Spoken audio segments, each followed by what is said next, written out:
हम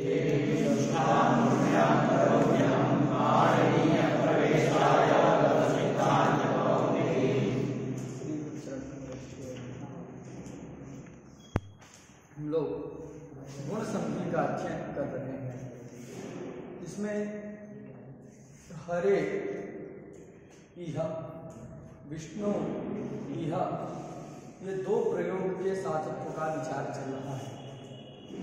हरे ये संबोधन के एक वचन का पद है, विष्णु यह भी संबोधन के एक वचन का पद है। दोनों शब्दों के बाद यह शब्द पर में है। तो एचो यवा यावः इस सूत्र के द्वारा यहाँ क्या हो जाता है, पहले आयादेश हो जाता है। तो हरय इह, विष्णव इह, ये स्थिति होती है। इस अवस्था में लोपः साकर्यस्य इस सूत्र की प्रवृत्ति होती है। इस सूत्र के द्वारा विकल्प से यकार और वकार का लोप हो जाता है। जब लोप हो गया तो हर इह, विष्णु इह, ये स्थिति होती है। लोप के हो जाने के बाद की स्थिति। लोप के हो जाने के बाद जब ये स्थिति बन गई तो यहाँ पर आत्मनः सूत्र की प्राप्ति है, क्योंकि हर में भी रेपोत्तरवर्ती अवर्ण है, उससे पर में अक्षयिका।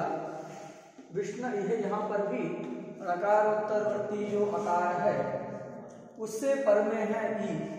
अतः दोनों ही प्रयोगों में आत्मनः इस शास्त्र के द्वारा गुण आदेश की प्राप्ति होती है। उस गुण को रोकना है। गुण को रोकने के लिए सूत्र उपस्थित हो रहा है पूर्वत्रा सिद्धि। यह सूत्र क्या कर देता है कि यहाँ जो यकार और वकार का लोप हुआ, इधर यकार, इसमें वाक, इनका जो लोप हुआ है उस लोप को असिद्ध कर देता है। क्या कर देता है? असिद्ध का मतलब वह लोप हुआ ही नहीं। तो आत्मा को कभी भी या और वा का लोप दिखाई नहीं देगा। नहीं देगा तो उसको यहाँ पर या, इधर वा रहेगा। अव्यवहित वर्ग में अच ना मिलने से आत्मा की प्रवृत्ति नहीं होती। तो पूर्वोत्तरा सिद्धम के द्वारा यलोप और वलोप के असिद्ध हो जाने से आत्मनः सूत्र की प्रवृत्ति रुक जाती है, यहाँ गुण नहीं होता। बात समझ आ गई? तो आत्मनः सूत्र के द्वारा यलोप और वलोप को असिद्ध करना है तो पहले जानना होगा कि पूर्वोत्तरा सिद्धम का अर्थ क्या है और वो कैसे यलोप और वलोप को असिद्ध करता है। इसलिए हम लोग पूर्वोत्तरा सिद्धम इस शास्त्र का आश्रय करके आज अध्ययन करेंगे। पूर्वोत्तरा सिद्धम इस सूत्र में दो पद हैं। पहला पद है पूर्वत्र, जो कि अव्यय पद है। कैसा पद है? पूर्वत्र, यह अव्यय पद है।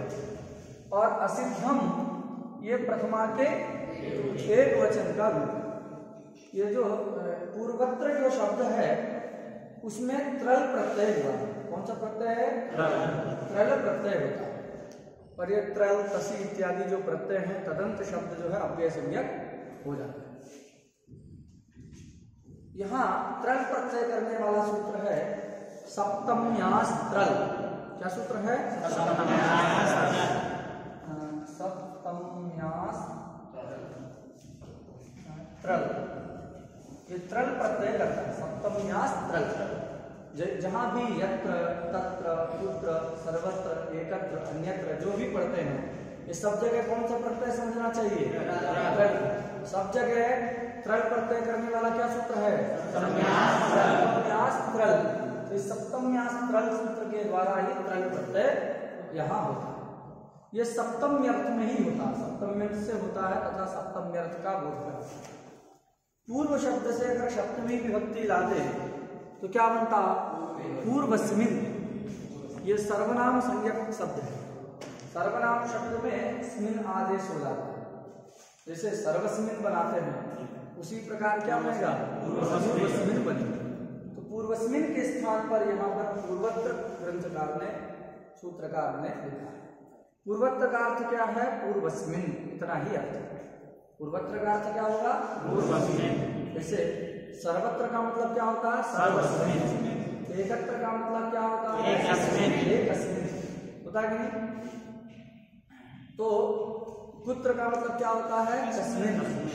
तो इसी प्रकार पूर्वत्र का अर्थ क्या होगा? पूर्वस्मिन। तो पूर्वत्र इति अव्ययम पदम तस्य पूर्वस्मिन इति अर्थः। बात सुनेंगे। अब जहां पूर्व है तो पर रहेगा कि नहीं? अगर कोई पर में नहीं है तो पूर्व बन सकता है? नहीं बन सकता। तो ये जो पूर्वत्व है वो परत्व के प्रति साकांक्ष है। पूर्वत्व को किसकी आकांक्षा होती है? परत्व। ये कुछ ऐसे शब्द होते हैं जो नित्य साकांक्ष शब्द होते हैं। जैसे गुरु हम कहते हैं, अयम गुरु। तुरंत प्रश्न होता है कस्य गुरु? होगा कि नहीं? अयम गुरु इति उच्यमाने कस्य अयम गुरु इति प्रश्नः। अयम शिष्यः कस्य शिष्यः प्रश्नावोति न वा? तो ये गुरु और शिष्य शब्द क्या है? नित्य साकांक्षा। गुरुत्व को शिष्यत्व की आकांक्षा है, शिष्यत्व को जो है गुरुत्व की आकांक्षा है। कोई गुरु ही नहीं तो फिर शिष्य कैसे? और शिष्य ही नहीं तो फिर वो गुरु बन पाएगा? पिता और पुत्र ये नित्य साकांक्षा। कहे पिता है, प्रश्न होगा किसके पिता है? पुत्र है, किसका पुत्र है? होगा कि? तो बिना पिता के पुत्रत्व अनुत्पन्न है, बिना पुत्रत्व के पितृत्व अनुत्पन्न है। तो पिता, पुत्र, गुरु, शिष्य, माता, पुत्र, ये सारे शब्द क्या हैं? ये नित्य साकांक्ष शब्द। समझा गया कि नहीं? कैसे शब्द हैं? आकांक्षा निश्चित बनी रहती है। तो जहाँ आकांक्षा रहती है उसको कहते हैं साकांक्ष, और हमेशा आकांक्षा रहेगी ही रहेगी, तब नित्य साकांक्ष। समझा गया? जिन पदों में भी आकांक्षा है अथवा जिन पदार्थों में भी आकांक्षा है उन पदों को क्या कहते हैं? अथवा उन पदार्थों को क्या कहते हैं? साकांक्ष पद। समझा गया? जिस पद को किसी दूसरे पद की आकांक्षा है तो उस पद को क्या कहेंगे? साकांक्ष पद। समझा गया? और अगर आकांक्षा हमेशा बनी रहे तो उसको क्या कहेंगे? नित्य साकांक्ष। सर्वदा आकांक्षा रहे, जब तक आप बताएंगे नहीं कि इसका पुत्र है तो आकांक्षा बनी रहेगी। क्लियर हो गया? तो ये नित्य साकांक्ष शब्द जो है, ये जो अभी हमने बताया, गुरु, शिष्य और पिता, पुत्र, ये सब नित्य साकांक्ष शब्द हैं, एक दूसरे के प्रति नित्य साकांक्ष। ये पूर्व कह रहे हैं तो ये भी परत्वांश में नित्य साकांक्ष। जब तक परत्व का ज्ञान नहीं होगा तो पूर्वत्व को भी हम नहीं समझते। पूर्व कह रहे हैं तो पर की आकांक्षा होगी कि नहीं? तो ये पूर्व शब्द से जो पूर्वत्वांश का बोध होता है, पूर्वत्व का बोध होता है, वह पूर्वत्व परत्व में क्या है? नित्य साकांक्ष। तो पूर्वत्र का अर्थ क्या है? पूर्वस्मिन। अब पूर्व कह रहे हैं तो पर लाएंगे कि नहीं? बिना पर के पूर्व हो नहीं सकता, तो एक पर को ले आए। किसको ले आए? परम पद को ले आए। यहाँ पर परम ले आए। अब क्या बन जाएगा? पूर्वस्मिन परम असिद्धम। क्या बन गया? पूर्व के कारण ही पर का लाभ होता है। पूर्वस्मिन परम असिद्धम। अब पूर्वस्मिन में सप्तमी है कि नहीं? सप्तमी कहाँ होती है जी? आधार में, अर्थात अधिकरण में। अधिकरण कारक में सप्तमी होती है। अब वो अधिकरण में सप्तमी करना है तो अधिकरण कब बनेगा? जब कोई क्रिया रहेगी। क्रिया के प्रति ही कोई आधार होता है, मतलब कोई अधिकरण होता है, कोई कर्ता होता है, कोई संप्रदान होता है। जैसे देवदत्तः पचति, और इसमें विशेषण डालना है देवदत्तः स्थाल्यां काष्ठैः ओदनं पचति। देवदत्तः स्थाल्यां काष्ठैः ओदनं पचति। और एक डालना है ब्राह्मणाय पचति। किसके लिए पका रहा है? ब्राह्मण के लिए पका रहा है। तो देवदत्तः स्थाल्यां काष्ठैः ब्राह्मणाय ओदनम पचति।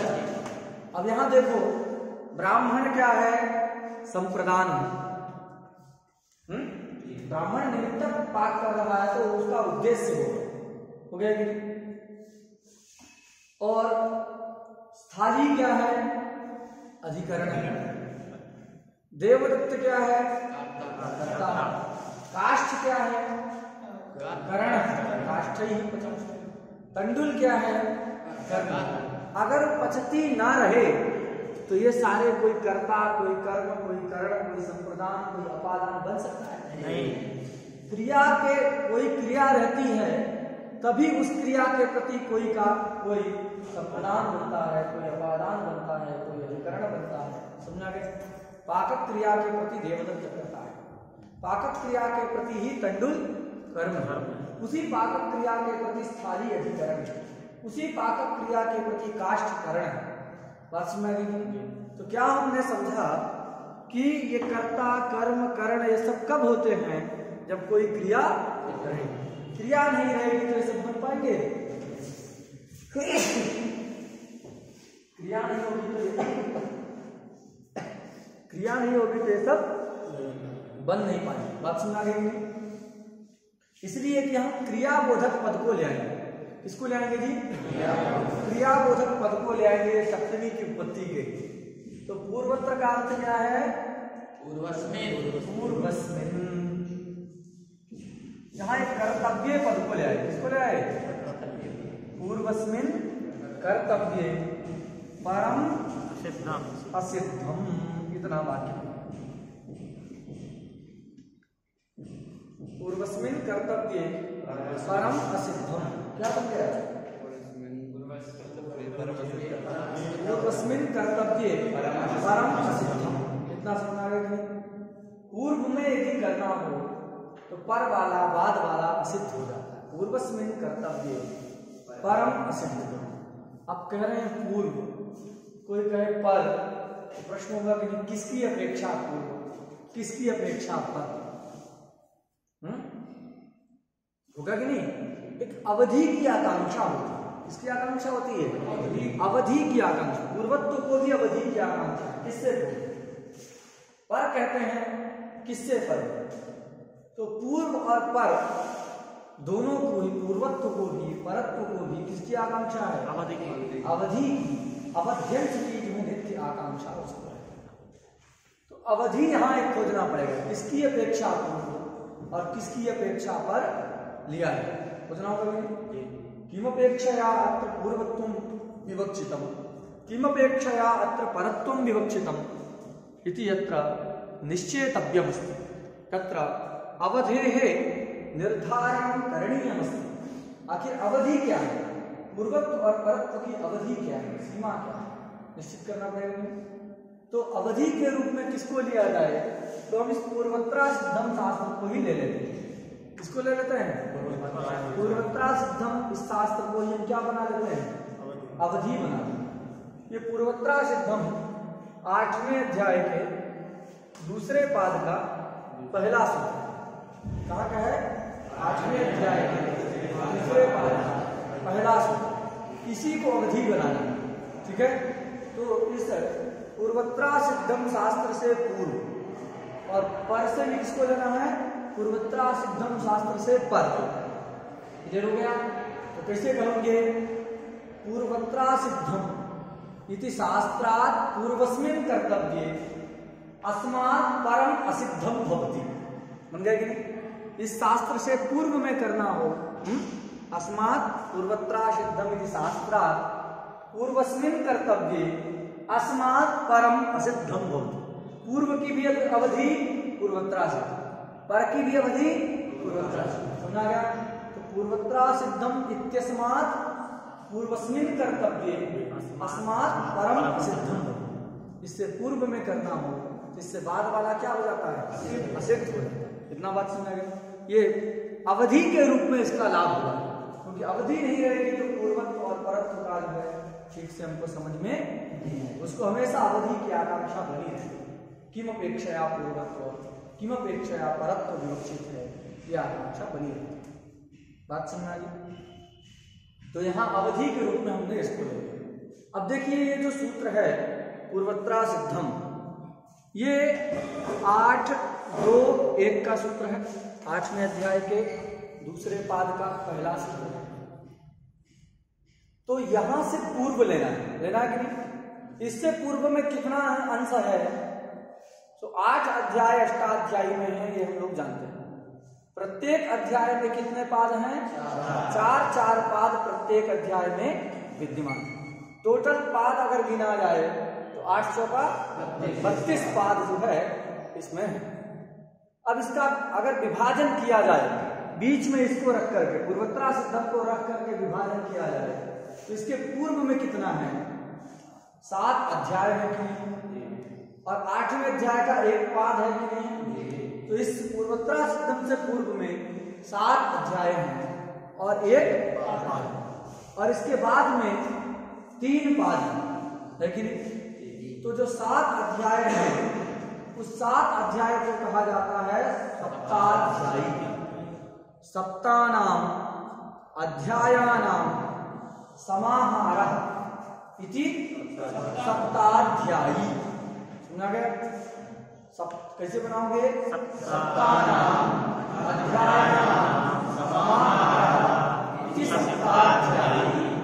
तो सप्ताध्यायी पद में तद्धितार्थोत्तर पद समाहारे च, इस सूत्र के द्वारा समाहार अर्थवाच्य रहने पर समास होता है। उसकी संख्या पूर्वक होने से संख्या पूर्व द्विगु से कौन संख्या हो जाती है? द्विगु संख्या। तो सप्ताध्यायी में कौन समास है जी? द्विगु समास। और द्विगु समास जब करते हैं, अगर उत्तर वाला पद, उत्तर पद मतलब लास्ट वाले पद में अंतिम में आकार रहेगा तो शब्द स्त्रीलिंग में हो जाएगा। किस लिंग में हो जाएगा? देखो, अष्टानाम अध्यायानाम समाहारः ऐसा विग्रह किया। पहला पद क्या है? अष्टपद। दूसरा पद क्या है? अध्याय। अध्याय में अंतिम में आकार है कि नहीं है? तो ये आकारांत हो गया। ऐसा हो गया, आकारांत उत्तर पदक द्विगु हो गया। तो अकारांतोत्तर पदक जो द्विगु होता है, जिस द्विगु में अकारांत उत्तर पद में होता है, ऐसे द्विगु वाला जो शब्द होगा वो नित्य ही किस लिंग में होता है? स्त्रीलिंग में होता है।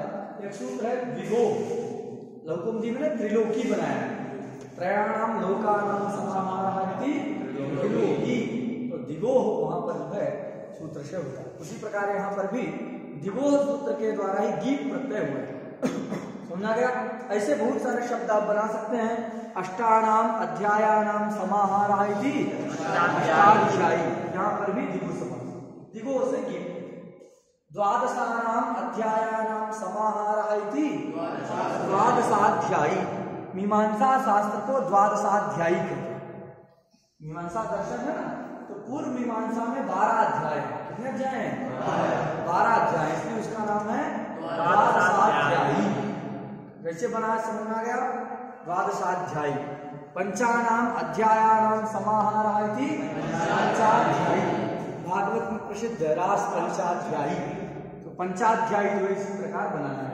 तद्धितार्थ उत्तर के द्वारा समास करके, संख्या पूर्व द्विगु से द्विगु करके, और द्विगु के द्वारा गीत प्रत्यय करके सप्ताध्यायी अष्टाध्यायी ऐसा शब्द बनते। क्लियर हो गया? तो इसके पहले 7 अध्याय हैं, जिन 7 अध्याय को हम लोग क्या कहते हैं? सप्ताध्यायी। शब्द बना लेंगे, सप्तानाम अध्यायानाम समाहारः। 7 अध्यायों का ग्रुप, 7 अध्यायों का ग्रुप समूह, उसको क्या कहते हैं? सप्ताध्यायी। फिर एक पाद रहे, वो सप्ताध्यायी अकेले नहीं, एक पाद के साथ साथ एक पाद भी है कि नहीं? 8वें अध्याय पादेन सह वर्तते असौ सपादा। बहुव्रीहि समास है, स्त्रीलिंग है, इसलिए सप्ताध्यायी का विशेषण है सपादा।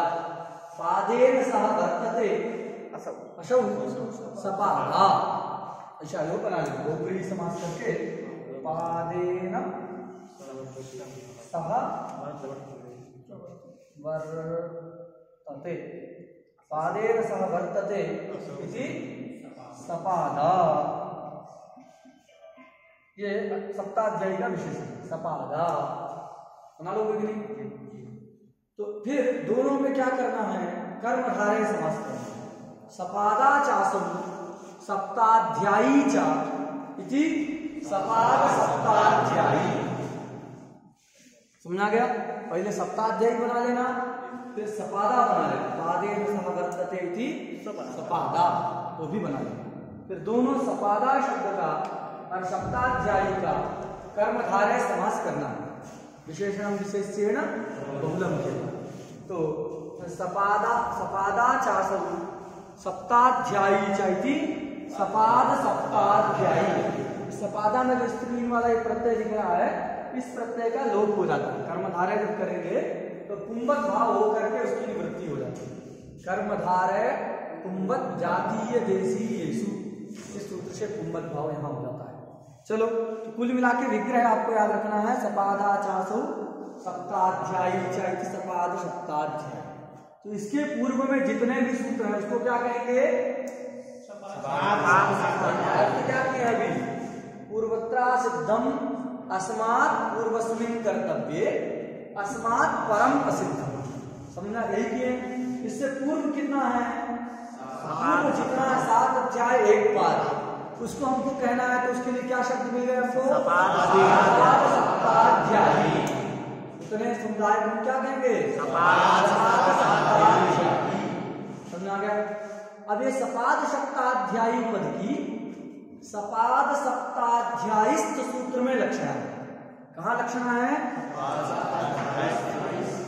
सपाद सप्ताध्यायिस्थ सूत्र। समझा गया? सपाद सप्ताध्यायिस्थ सूत्र। और फिर सप्तमी जोड़ देना। ये पूर्व का अर्थ है। पूर्व का अर्थ क्या हो गया? सपाद सप्ताध्यायिस्थ। सपाद सप्ताध्यायिस्थ सूत्र क्या अर्थ हो गया? केवल पूर्व का इतना अर्थ। अभी सप्तमी बची हुई है, सप्तमी को वहां जोड़ देंगे तो क्या बन जाएगा? सपाद सप्ताध्यायिस्थ सूत्रे कर्तव्ये। ऐसा हो जाएगा, सपाद सप्ताध्यायिस्थ सूत्रे कर्तव्ये। और बाद में जो बचा है उसको क्या कहते हैं? त्रिपादी। त्रिपादी कैसे बनेगा? त्रयाणाम पादानाम समाहारः त्रिपादी। बना लोगे? बाद परम सिद्धम है ना, तो परम को क्या कहते हैं? पर जितना बच गया वो बचा त्रिपादी।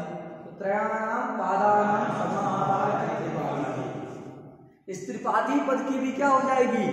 त्रिपादिस्थ सूत्र में लक्षणा होगी। इसमें लक्षणा होगी त्रिपादिस्थ सूत्र में लक्षणा होगी, क्योंकि त्रिपादी को समुदाय को नहीं ना सिद्ध करना है, उन सूत्रों को सिद्ध करना है। तो क्या करेंगे? त्रिपादी का अर्थ हो गया त्रिपादिस्थ सूत्र। अब क्या अर्थ करोगे? सपाद सप्ताध्यायिस्थ सूत्रे कर्तव्ये। सपाद सप्ताध्यायिस्थ सूत्रे कर्तव्ये त्रिपादिस्थम सूत्रम असिद्धम भवतु। पर का अर्थ त्रिपादी, उसकी लक्षणा करती है त्रिपादिस्थ सूत्र में। सप्तमी है नहीं, प्रथमा ही रहेगा। तो त्रिपादिस्थ सूत्रम, परम का अर्थ हो गया त्रिपादिस्थ सूत्रम। असिद्धम है ही, एक क्रिया को ले आओ, स्यात् को अथवा भवती को। क्या अर्थ बन गया? सपाद सप्ताध्यायिस्थ सूत्रे सपाद सप्ताध्यायिस्थ सूत्रे कर्तव्ये। क्लियर हो गया? त्रिपादिस्थम सूत्रम असिद्धम, त्रिपादिस्थ सूत्रम असिद्धम भवति। त्रिपादिस्थ सूत्रम। अब सप्तमी के लिए जो हमने बताया ना सूत्रे, तो सूत्रे में जो पहला वाला सूत्र है उसमें सप्तमी है ना। सप्तमी के लिए, सप्तमी का जब अर्थ करते हैं तो हम लोग प्रति लगा देते हैं। क्या लगा देते हैं? प्रति। जैसे कार्य कारण भाव बताए थे कि वाक्यार्थक ज्ञाने पदार्थक ज्ञानम कारण। वाक्यार्थक ज्ञाने का मतलब क्या होता है? वाक्यार्थक ज्ञानम प्रति होता है कि नहीं? वाक्यार्थक ज्ञानम प्रति, ऐसा अर्थ। सप्तमी जहां रहता है उसका प्रति अर्थ कर दिया जाता है और द्वितीय लगा देते हैं। प्रति के में द्वितीय। तो इसका क्या अर्थ हो गया? सपाद सप्ताध्यायिस्थ सूत्रे का सपाद सप्ताध्यायिस्थ सूत्रम प्रति। सपाद सप्ताध्यायीसूत्रम प्रति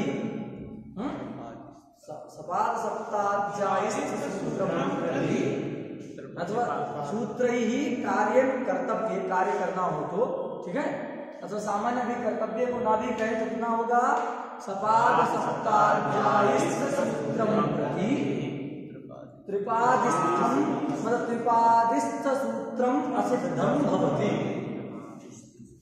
समझा गया? वृत्ति क्या लिखा है, ये लिखा ना, सपाद सप्ताध्यायी प्रति त्रिपादी असिद्धा।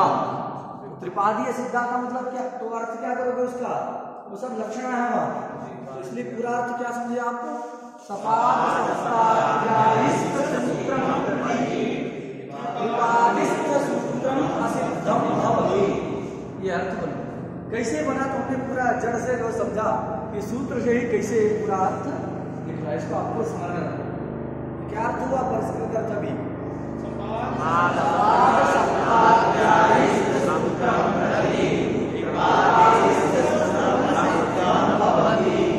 ऐसा सूत्र का अर्थ निष्पन्न हो गया, किसी कोई दिक्कत नहीं, ये अर्थ हुआ बन गया।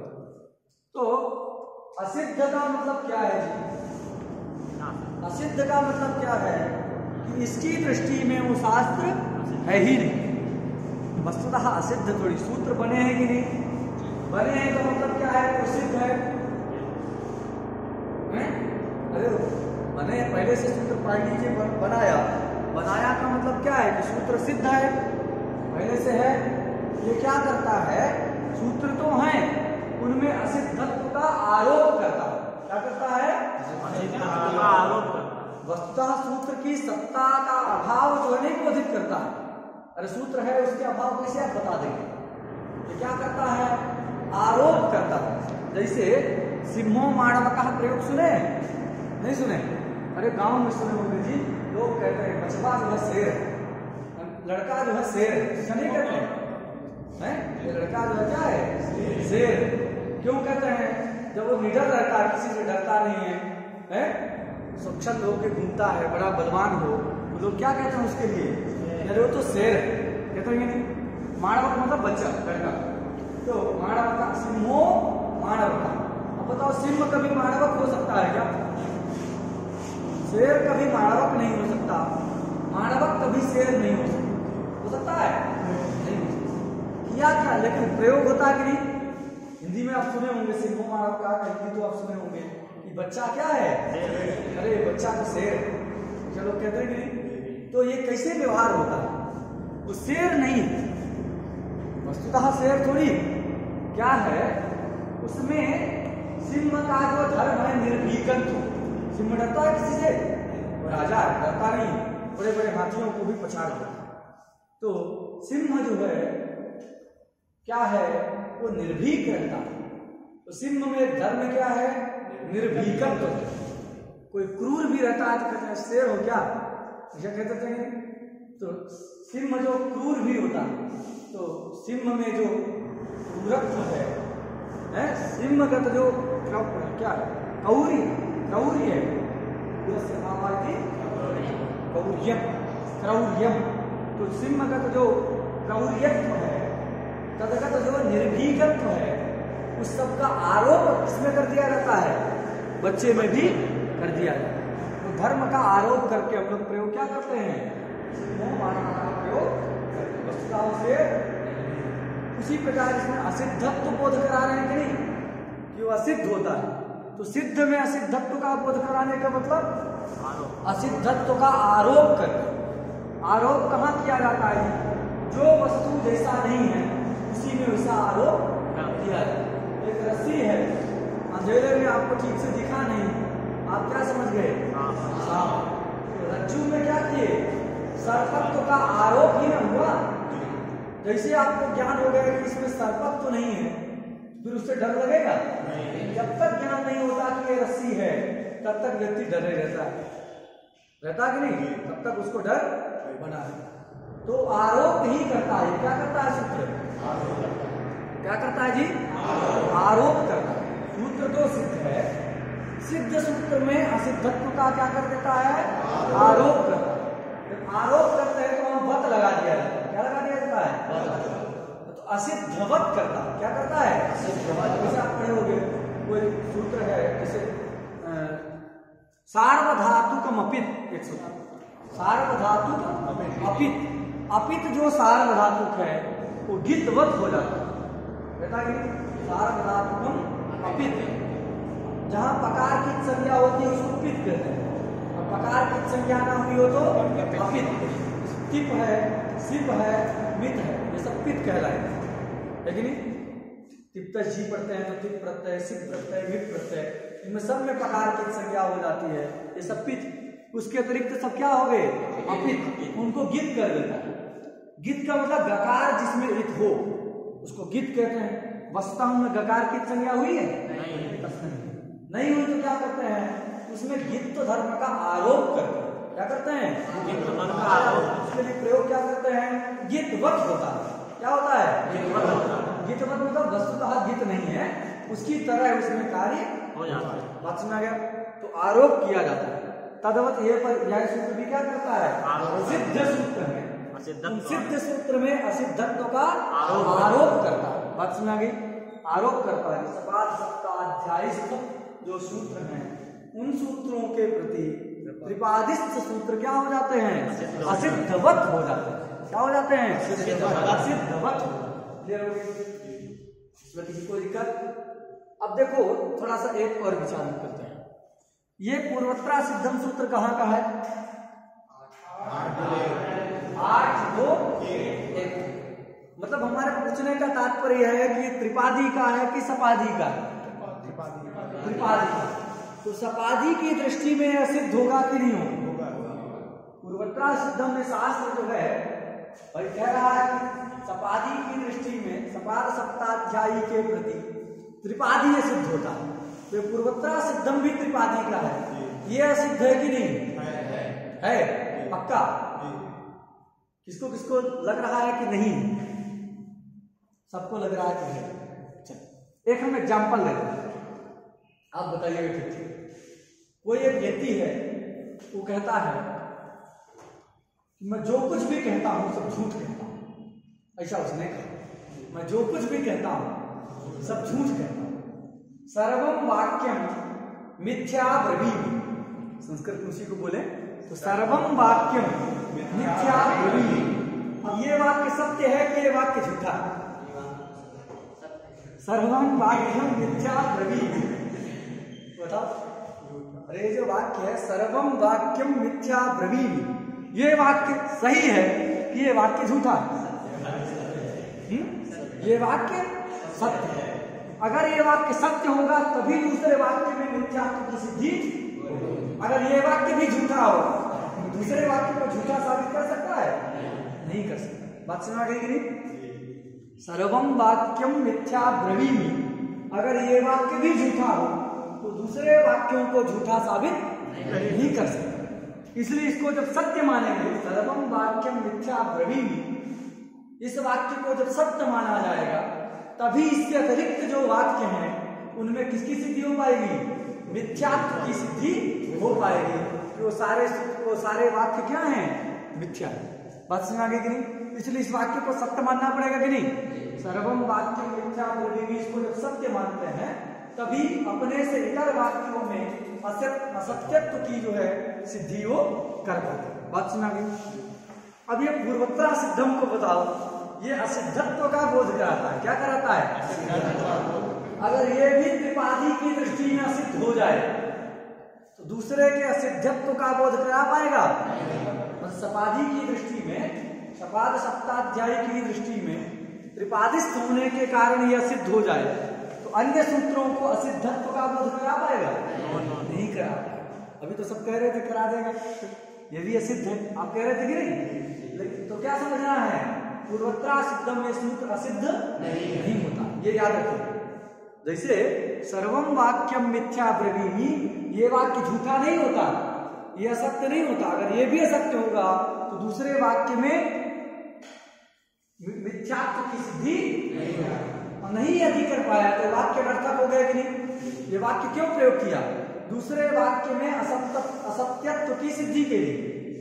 और ये भी असत्य है तो दूसरे में असत्यत्व की सिद्धि नहीं कर पाएगा, जिससे वाक्य क्या हो जाएगा, व्यर्थ हो जाएगा।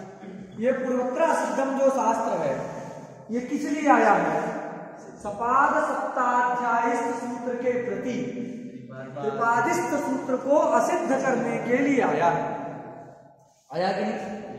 यह जो सूत्र है वह सपाद सप्ताध्यायस्थ सूत्र के प्रति त्रिपादिस्थ सूत्र को असिद्धवत करने के लिए आया। अब कब स्वयं यदि असिद्धवत हो जाए, असिद्ध हो जाए, तो दूसरे में असिद्धत्व की सिद्धि नहीं है, तो फिर ये क्या हो गया, सूत्र अनर्थक हो जाए। फिर करेगा क्या, जो काम करने के लिए आया हो तो कर नहीं पा रहा, क्योंकि स्वयं असिद्ध, दूसरे को क्या सिद्ध करेगा। तो ये सूत्र का कोई भी प्रयोजन सिद्ध नहीं है, सूत्र व्यर्थ होने लगेगा। इसलिए कहना कि स्वयं असिद्ध नहीं होता है, किंतु अतिरिक्त को सबको असिद्ध करता है। तो ये बात समझ आ गई, इसको याद रखना। कोई कहे कि पूर्वोत्तर सिद्धम इत्यपि शास्त्रम त्रिपादिस्थम वर्तते, अतः अस्यापि शास्त्रस्य सपाद सप्ताध्यायस्थ शास्त्र दृष्ट्या असिद्धत्वं स्यात्, तर्हि किं वक्तव्यम्, असिद्धत्वं न भवति, अस्य असिद्धत्वं नास्ति। यदि अस्यापि शास्त्रस्य सपाद सप्ताध्यायस्थ शास्त्र दृष्ट्या असिद्धत्वं स्यात्, तर्हि त्रिपादिस्थानां शास्त्राणाम् असिद्धत्वम् अनेन शास्त्रेण बोधयितुं न शक्यते। बात सुना गया, इसके द्वारा उन्हें सिद्धत्व का बोध नहीं करा पाएंगे, इसलिए और नहीं करा पाएंगे तो सूत्र ही व्यर्थ हो जाएगा, जिसके लिए आया है वो कर ही नहीं पा रहा है। इसलिए इस सूत्र को क्या मानना पड़ेगा, ये असिद्ध नहीं होता। ये बात क्लियर होगी। अब एक बात और विचार करते हैं, ये सूत्र पूर्वोत्तर सिद्धम शास्त्र, ये कौन सा शास्त्र है। 6 प्रकार के सूत्र होते हैं, संज्ञा सूत्र, परिभाषा सूत्र, विधि सूत्र, अतिदेश सूत्र, नियम सूत्र, अधिकार सूत्र, ये सब सूत्र। ये कौन सा शास्त्र है, संज्ञा है कि संगी है, कुछ दिख नहीं रहा कि संज्ञा बोधक कौन है, संगी बोधक क्या, संज्ञा भी नहीं समझ आ रहा है, परिभाषा भी नहीं समझ में आ रहा है। आखिर क्या, कौन सा सूत्र इसको माना जाए, विधि माना जाए, अतिदेश माना जाए, अधिकार माना जाए, क्या माना जाए। तो ये जो पूर्वोत्तर सिद्धम शास्त्र है, इसको कहते हैं विधि प्रयुक्त अधिकार शास्त्र। ये विधि भी है, अधिकार भी है। क्या है जी, विधि भी है, अधिकार भी है। इसलिए पूर्वोत्तर सिद्धम कैसे सूत्र है, तो क्या विधि प्रयुक्त अधिकार। कैसा सूत्र है, विधि प्रयुक्त अधिकार, विधि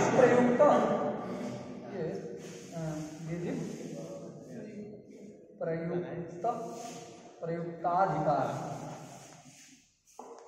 ऐसा है, विधि प्रयुक्ताधिकार है। बात सुना गया। विधान कैसे करता है तो हम लोग जान चुके हैं, विधान करता है कि नहीं, क्या करता है, सपाद सप्ताध्यायस्थ शास्त्र के दृष्टि में, शास्त्र के प्रति त्रिपादिस्थ शास्त्र को क्या कर देता है, असिद्धवत का विधान करता है, असिद्धत्व का विधान कर देता है। तो विधि हो गया कि नहीं। और ये अधिकार सूत्र भी, कैसा सूत्र है, अधिकार सूत्र का क्या लक्षण है जी, उत्तरोत्तर संबंधोधिकार। क्या लक्षण है, उत्तरोत्तर संबंधोधिकार। ये तो उत्तरवर्ती सूत्रों में इसका संबंध होगा। एक और लक्षण बताए थे, किसी को याद है, लक्ष्य संस्कार वाक्यार्थ बोधा जनकत्वे सति उत्तर सूत्रानुवृत्त्या लक्ष्य संस्कार वाक्यार्थ बोधोपयोगित्वम अधिकारत्वम, लक्षण बताए थे। तो ये अधिकार सूत्र है, तो क्या करेगा, इसके बाद वाले जितने सूत्र हैं सब जगह जाएगा। कहाँ जाएगा, पूर्वोत्तर सिद्धम जो है सब जगह बाद वाले सूत्र में जाएगा कि नहीं जाएगा। तो बाद में इसके कितने सूत्र हैं, तो ये दूसरे पाद का पहला, इसको छोड़ के आगे जितने, फिर तीसरा पाद है, चौथा, 3 पादों में इसका अधिकार चलेगा। सभी प्रत्येक सूत्र में जाएगा।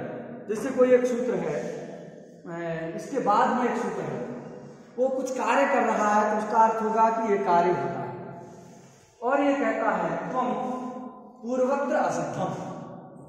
ये बाकी उसका जो अर्थ है वो रहेगा, लेकिन ये सब जगह जाके क्या कहता है, त्वम पूर्वस्मिन कर्तव्ये असिद्धम, पूर्व की कर्तव्यता में तुम क्या होगे, असिद्ध। तुम अपना काम करो, कोई दिक्कत नहीं है, लेकिन पूर्व में कुछ करना होगा, पूर्व शास्त्र से कुछ करना होगा, तो तुम क्या हो जाओगे जी, असिद्ध।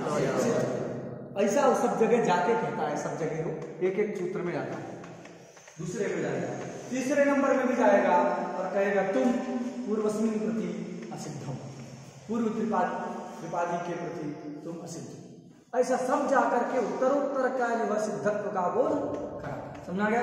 अरे ये पूरा जाएगा ना, पूर्वत्र असिद्धम जाएगा, पूर्वत्र का अर्थ वही है पूर्वस्मिन कर्तव्य, और परम असिद्धम, पर कौन है, वही बात। तो प्रत्येक सूत्र में जाकर के कहता है पूर्वस्मिन कर्तव्य तुम असिद्ध, पूर्व की कर्तव्यता में तुम असिद्ध हो जाओ, ऐसा ऐसा जगह जाके बोध करा। तो इसी का फलितार्थ ग्रंथकार बताते हैं क्या, त्रिपाद्यामपि पूर्वम प्रति परम शास्त्र सिद्धम स्यात्, है कि नहीं? आगे लिखा ना, त्रिपाद्यामपि पूर्वम प्रति परम शास्त्र सिद्धम स्यात्। यह अर्थ कैसे निकला, जब हम इसको अधिकार माने तब। अगर इसको केवल विधि मानते, पूर्वोत्तर सिद्धम को विधि सूत्र मानते, तो केवल कितना अर्थ होता, सपाद सप्ताध्यायी त्रिपादी असिद्धा, अर्थात सपाद सप्ताध्यायी सूत्रम प्रति त्रिपादिस्थ सूत्रम असिद्धवत भवति, असिद्धवत भवति, इतना ही अर्थ होता है। कब, जब विधि मानते तब। समझा गया? ये जो बाद वाला अर्थ है, अधिकार ना मानने पर वो वाला अर्थ नहीं निकल पाता। बात सुना गई? त्रिपाद्यामपि पूर्वम प्रति परम शास्त्र सिद्धम स्यात्, यह जो अर्थ ग्रंथकार ने बताया है, यह अर्थ का लाभ कब होता है, जब हम इसको अधिकार मानते हैं तब।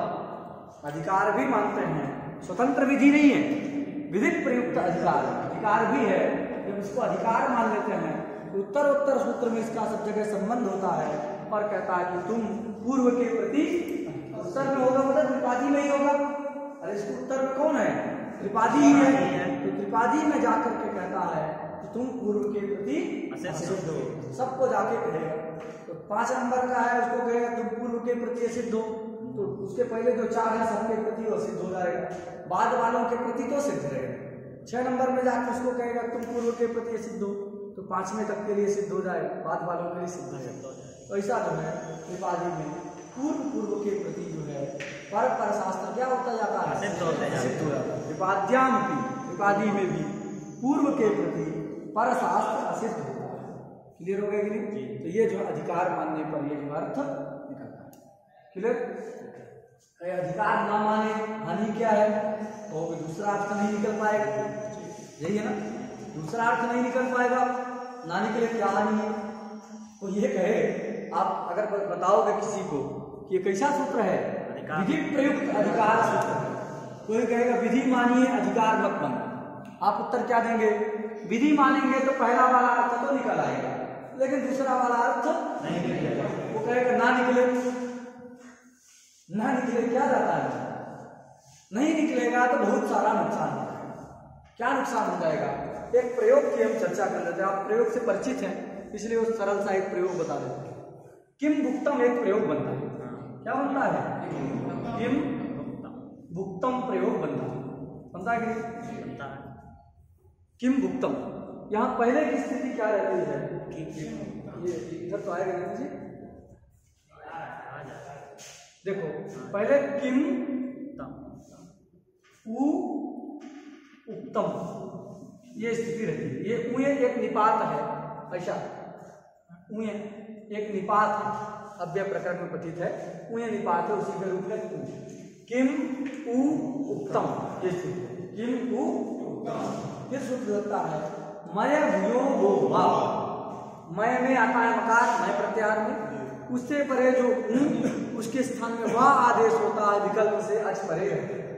सूत्र का विशेष अर्थ हम पढ़ेंगे वहां, लेकिन सामान्य अर्थ क्या, मय परस्य स्थाने वादेशस्य विकल्पेना अचि परे, मय से परे जो उसके स्थान में वाह आदेश होता है अच परे रहते। बात सुना कि अच पर में भी ऊ को क्या हो जाता है, वाह हो जाएगा। वाह होकर के क्या स्थिति हो जाती है, किम वाह उत्तम। अजीनम परे से जब मिला दिए तो किम उत्तम प्रयोग। विकल्प से होता है जिस पक्ष में नहीं हुआ उस पक्ष में क्या स्थिति रहती है, ये ऊ यहाँ मिल जाता है तो किम उत्तम। क्लियर हो गया। ये दो रूप जो वहां बनता है। अगर ये उत्तर वाला अर्थ नहीं मानेंगे, दूसरा अर्थ नहीं मानेंगे तो किम उत्तम ये वाला प्रयोग नहीं बन पाएगा।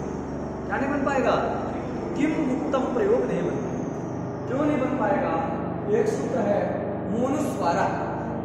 क्या कहता जी, मांतस्य पदस्यानुस्यारस्य हलि परे। मांत जो पद, तो किम ये पद है कि नहीं है, किम शब्द का रूप है नपुंसकलिंग में। किम उत्तम उसने क्या कहा है, तो किम ये क्या है, मांत पद है। उससे पर में हल पर में कि नहीं उकार वाह वकार। इस मां को क्या होने लगेगा, अनुस्वार होने लगेगा। तो अनुस्वार हो जाएगा तो किम उत्तम ये मकार घटित प्रयोग नहीं बनता। समझा गया। अनुस्वारा से अनुस्वार हो जाएगा क्या नहीं बन पाएगा, किम उत्तम नहीं हो पाएगा। कब होगा, जब दूसरा वाला अर्थ मतलब इसको अधिकार नहीं मानेंगे। जब अधिकार मानते हैं तो कोई दिक्कत नहीं आएगी। क्यों, क्योंकि अर्थ है पूर्वस्मिन् प्रति त्रिपाद्यामपि पूर्वम प्रति परम शास्त्रम सिद्धम। अब ये मय उयो वो वा और मोनुस्वारा ये दोनों ही शास्त्र कहाँ के हैं, त्रिपादी के। कहाँ के हैं, ये दोनों ही शास्त्र त्रिपादी के। मोनुस्वारा भी त्रिपादी का है और मय उयो वो वा भी त्रिपादी का। संख्या क्या है, तो मोनुस्वारा की संख्या है 8 3 23 है कि नहीं, 8 3 23। और मय उयो वो वा की संख्या है 8 3 33 है कि नहीं। अब देखो जब ये रहता है तो क्या कहता है, पूर्वस्मिन् मतलब त्रिपादी में पूर्व के प्रति परशास्त्र कौन हो जाता है, असिद्ध। पूर्व कौन है, मोनुस्वारा, ये 23 का है और वो 33 का है 10 सूत्र बाद में। पूर्व मोनुस्वारा, मोनुस्वारा से जब अनुस्वार करने चलेंगे तो वो क्या हो जाएगा, मयमुयो होगा। ये पर त्रिपादी है, पर त्रिपादी असिद्ध हो जाएगा। असिद्ध हो जाएगा तो मोनुस्वारा को कभी भी वाह दिखाई नहीं देगा, हमेशा क्या दिखाई देगा, ऊ हल में आता है, नहीं आता, इसलिए अनुस्वार नहीं होता। बात समझ आ गई। एक बार ठीक से समझ लीजिए, जिसको ना आया हो देखो कैसे बनता है ये प्रयोग, समझ में आ गया। किम ऊ उक्तम ये स्थिति रहती है, मय उयो वो वा इस सूत्र के द्वारा ऊ के स्थान में विकल्प से वाह कर दिए और मिला दिए तो किम भुक्तम प्रयोग बनता है। अगर पूर्वोत्तर सिद्धम को अधिकार सूत्र ना माना जाए, स्वतंत्र विधि माना जाए तो उसका अर्थ होगा सपाद सप्ताध्यायी के प्रति, मतलब सपाद सप्ताध्यायिस्त सूत्र के प्रति त्रिपादिस्त सूत्र असिद्धवत होते हैं। असिद्ध होते मतलब असिद्धवत होते, इतना ही अर्थ होगा। त्रिपाद्याम पूर्वम प्रति परम शास्त्र प्रसिद्धम स्यात् इत्याकारक अर्थ का लाभ नहीं हो पाएगा। बात सुना कि अर्थ का लाभ नहीं होगा तो नुकसान क्या है, किम उत्तम प्रयोग नहीं बनेगा। क्यों नहीं बनेगा, उसका कारण यह है कि ये पदांत मकार है, पदांत है, मांत पद हो गया किम, उसका अंत्य अल है मकार। उस मकार को मोनुस्वारा के द्वारा वकार रूपी हल्के परे रहते क्या हो जाएगा, अनुस्वार होने लगेगा। तो किम भुक्तम ये मकार घटित प्रयोग नहीं बन पाए। समझा गया। अधिकार मान लेंगे तो दिक्कत नहीं है, क्योंकि अधिकार मानने में अर्थ क्या हो जाता है, त्रिपाद्यामपि पूर्वम प्रति परम शास्त्र प्रसिद्धम। त्रिपादिस्त सूत्र में, त्रिपादी में भी पूर्व सूत्र के प्रति पर शास्त्र क्या होते हैं, असिद्ध होते हैं। ऐसा अर्थ निकल जाता है। ऐसा निकलेगा तो क्या होगा कि मोनुस्वारा जो है 8 3 23 और मय हुयो होगा 8 3 23। तो पूर्व के प्रति मतलब त्रिपादी में पर शास्त्र क्या होता है, असिद्ध हो जाता है। तो मोनुस्वारा से जब अनुस्वार करने चलेंगे, किम भुक्तम बन चुका है, लेकिन मोनुस्वारा से इस मकार को अनुस्वार करने चलेंगे तो जो वाह है वो वाह क्या हो जाएगा, शास्त्र असिद्ध हो जाएगा। शास्त्रीय सिद्ध हो गया तो उससे होने वाला कार्य दिखाई देगा, ये कार्य भी दिखाई नहीं देगा। कार्य दिखाई नहीं देगा तो जो है फिर माँ को अनुस्वार नहीं होगा, उसको वही दिखाई देगा, कभी भी मकान दिखाई नहीं देगा। अधिकार मानने में किम मुक्तम ये प्रयोग सिद्ध हो जाता है। बात सुना गया? ना मानने ना मानने पर अनुस्वार होने लगता, मकार घटित प्रयोग सिद्ध नहीं होगा। इसलिए इसको विधिक प्रयुक्त अधिकार मानना, दोनों करना है कि नहीं। और केवल अधिकार मान लेंगे तो ये वाला नहीं निकलेगा कि सपाद सप्ताध्यायी के प्रति त्रिपादी सिद्ध होता है, ये नहीं निकलेगा, क्योंकि अधिकार का मतलब उत्तरोत्तर संबंध केवल उत्तर वाले में लगेगा, त्रिपादी में लगेगा नहीं। अधिकार मानेंगे तो त्रिपादी में नहीं लग पाएगा, सपादी में नहीं लग पाएगा, केवल त्रिपादी में उत्तर वाले में ही लगेगा। इसलिए विधिक प्रयुक्त अधिकार इसको मानना है। एक बात और ध्यान दो, जो वृत्ति लिखी है देखो क्या लिखा है उसमें, ठीक से पढ़ो। सपाद सप्ताध्यायी त्रिपाद्य शिक्षा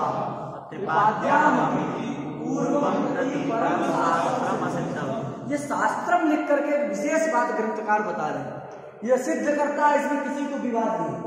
लेकिन जो प्राचीन आचार्य थे वो प्राचीन आचार्य कहते हैं कार्य असिद्ध होता है। क्या सिद्ध होता है? जैसे किम मुक्तम में करना है तो असिद्ध क्या होगा? जो वा रूपी कार्य है, ये वा आदेश रूपी कार्य सिद्ध होता है। ऐसा प्राचीन लोग तो उसको पक्ष को कहते हैं कार्य सिद्धत्व पक्ष। क्या कहते हैं? कार्य सिद्ध होता है, ऐसा उनका मानना है, तो उसको क्या कहते हैं? कार्य सिद्धत्व पक्ष। समझ आएगा? इस पक्ष को कार्य सिद्धत्व पक्ष कहा जाता है। और ये ग्रंथकार शास्त्रम लिख के बताते हैं कि कार्य नहीं सिद्ध होता, क्या सिद्ध होता है? शास्त्रीय सिद्ध हो जाता है। तो यहाँ वा आदेश सिद्ध नहीं हुआ, वा करने वाला जो सूत्र है कौन? मय योग वा, ये शास्त्र ही मूल द्वारा इस शास्त्र के दृष्टि में सिद्ध हो गया।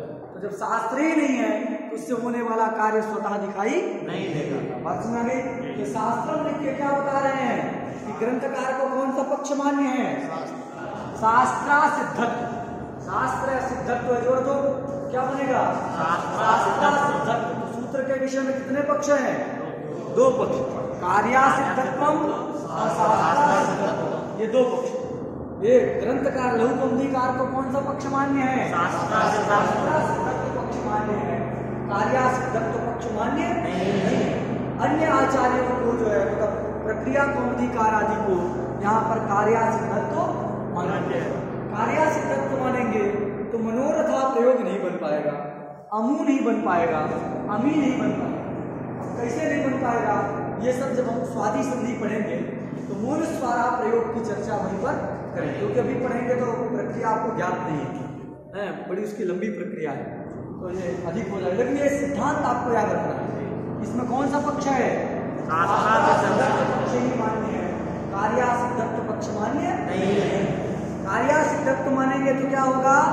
मनोरथा प्रयोग नहीं बन पाएगा। अदस शब्द में रूप बनता है अशौ अमू अमी, तो ये अमू नहीं बन पाएगा, अमी नहीं बन पाएगा। इस पक्ष में कार्या सिद्धत्व पक्ष, इसलिए क्या मानना है? शास्त्रा सिद्धत्व पक्ष ही सूत्र में मानना है। ये बात की सूचना कैसे पता चली? वो शास्त्रम लिखा है, शास्त्रम सिद्धम स्यात्, इसी के द्वारा ये बात पता चलेगी। इसकी चर्चा हम वही करेंगे, नहीं तो अनावश्यक विस्तार है। तो ये क्लियर हो गया सूत्र के अर्थ में, कोई किसी को दिक्कत नहीं। इस प्रकार हमने पूर्वत्रा सिद्धम इस सूत्र के अर्थ पर विचार किया। और भी इसमें क्या समझा? ये बात हमने जानी कि ये सूत्र स्वयं सिद्ध नहीं होता, भले त्रिपादी में। ये अतिरिक्त बात हम लोग पढ़ी, इसमें दो पक्ष है, कार्या सिद्धत्व, शास्त्रा सिद्धत्व। ग्रंथकार को शास्त्रा सिद्धत्व मान्य है, नहीं तो मनोरथा प्रयोग नहीं बनता। कैसे नहीं बन पाएगा? शास्त्रा सिद्धत्व मानने में कैसे बन जाएगा? ये सब मनोरथा प्रयोग जब पढ़ेंगे तो वहीं पर विचार करेंगे। इसके अतिरिक्त हमने पढ़ा कि ये स्वतंत्र विधि सूत्र भी नहीं है, स्वतंत्र अधिकार सूत्र भी नहीं है, अभी तो कैसा है? अधिकार मानने का फल किम मुक्तम में अनुस्वार नहीं होता, ये फल। और भी हमने बहुत सारे विषय पर विचार किया। फिर सूत्रार्थ सूत्र विचार संपन्न हुआ, उसमें दो चार प्रयोग लिखे हैं, वो प्रयोगों की चर्चा हम कर चुके थे। अयादेश हो चुका है, हर यह अयादेश लोपास आकलिष्ट के द्वारा लोप हो गया। लोप हो गया तो क्या प्राप्त रहता है? हर यह में गुण प्राप्त है कि नहीं? विष्णु यह में गुण प्राप्त। ये पूर्वोत्तर सिद्धम कहता है कि सपाद सप्ताध्यायी के प्रति उपाधि क्या होता है? सिद्ध होता। आठ गुणा कहाँ का सूत्र है? आठ गुणा 6 अध्याय का है, मतलब सपादी का है कि नहीं? आठ गुणा सपादी का है। और ये का लोपा साकल्य से कहाँ का है? त्रिपादी का। तो 8 गुणा से जब गुण करने चलेंगे तो लोपा साकल्य से क्या हो जाएगा? शास्त्र सिद्ध हो गया तो उसके द्वारा हुआ लोप कार्य दिखाई देगा? नहीं दिखाई देगा। तो यहाँ हमेशा इसको क्या दिखाई देगा? या दिखाई देगा। अचपर में नहीं है इसलिए गुण नहीं होगा। और यह विष्णु ही ऐसा ही प्रयोग। जिस पक्ष में लोप नहीं होगा तो ई को मिला देंगे। विष्णु भी ऐसा जो प्रयोग क्लियर हो गया। श्री गुरु शरण कमले नमः। आगे वृद्धि विधि आ रही है।